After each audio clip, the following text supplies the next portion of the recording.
ધોળકા પાલિકાના 3 સભ્યો સામે ભ્રષ્ટાચારના આરોપ લાગ્યા છે। સભ્યો નિયમોને નેવે મૂકીને પોતાના માનીતા કોન્ટ્રાક્ટરોને કામ આપતા હોવાનો દાવો અરજદારો દ્વારા કરવામાં આવ્યો છે।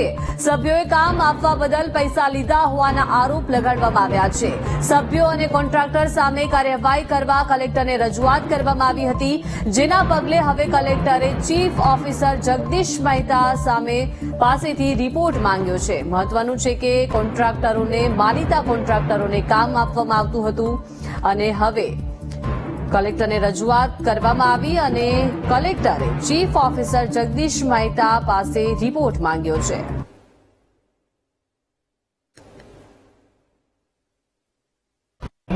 અરજદાર દિનેશભાઈ મકવાણા, દિનેશભાઈ ઝાલા અને હનીફભાઈ મુનશીએ ગુજરાત નગરપાલિકા અધિનિયમ 1963ની કલમ 38(2) મુજબ માનનીય જિલ્લા મેજિસ્ટ્રેટ સમક્ષ અપીલ દાખલ કરેલ છે।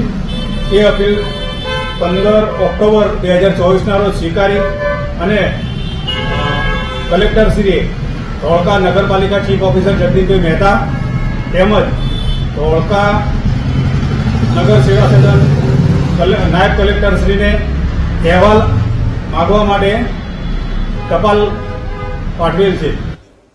તો ધોળકા પાલિકાના 3 સભ્યો સામે ભ્રષ્ટાચારના આરોપ લાગી રહ્યા છે।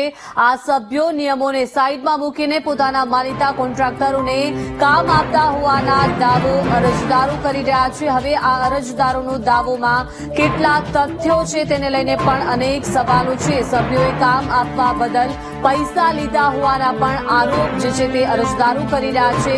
સભ્યો અને કોન્ટ્રાક્ટર સામે કાર્યવાહી કરવા કલેક્ટરને રજૂઆત કરવામાં આવી હતી અને જેના પગલે હવે કલેક્ટરે ચીફ ઓફિસર જગદીશ મહેતા પાસેથી રિપોર્ટ માંગ્યો છે। ત્યારે સભ્યો નિયમોને સાઈડમાં મૂકીને માનીતા કોન્ટ્રાક્ટરોને કામ આપતા હતા અને અરજદારોએ ફરિયાદ કરી છે। ત્યારે અરજદારોની આ ફરિયાદમાં કેટલું તથ્ય છે તે આગામી દિવસોમાં ખબર પડી જશે, કેમ કે કલેક્ટરને જાણ કરાઈ અને લેખિતમાં જાણ કરી અને ત્યારબાદ ચીફ ઓફિસરને આ સમગ્ર મામલાને લઈને રિપોર્ટ માંગવામાં આવ્યો છે। તો માનીતા કોન્ટ્રાક્ટરો પાસેથી કામ લેવાના બદલે તેઓ પૈસા લેતા હતા અને પાલિકાના 3 જેટલા સભ્યો સામે ભ્રષ્ટાચારના આરોપ જે છે તે લાગી રહ્યા છે।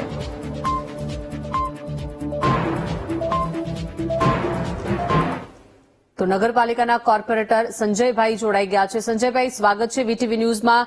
જે રીતે આ સમગ્ર પાલિકાના 3 સભ્યો સામે ભ્રષ્ટાચારના આરોપ લાગી રહ્યા છે, દાવો છે કે આ સભ્યો નિયમોને નેવે મૂકીને પોતાના માનીતા કોન્ટ્રાક્ટરોને કામ આપતા હતા। આપની પ્રતિક્રિયા સંજયભાઈ। આ તો વિરોધ પક્ષનો ખોટો બદનામ કરવા માટેનું છે, રાજકારણ છે। આની પછી જે ધંધો કરે છે એ જીએસટી બિલ સાથેના બિલો આપેલા છે અને કાયદેસરના બિલો આપેલા છે ને એનું આરટીજીએસ છે, એટલે ખોટા આક્ષેપો અમારી સામે કરવામાં આવે છે।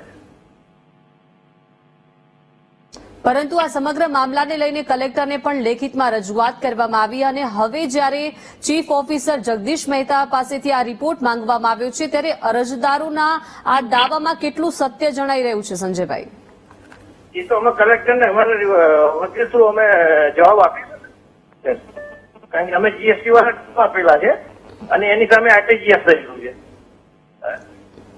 જી બિલકુલ, આભાર સંજયભાઈ વીટીવી ન્યૂઝ સાથે જોડાયા તે બદલ।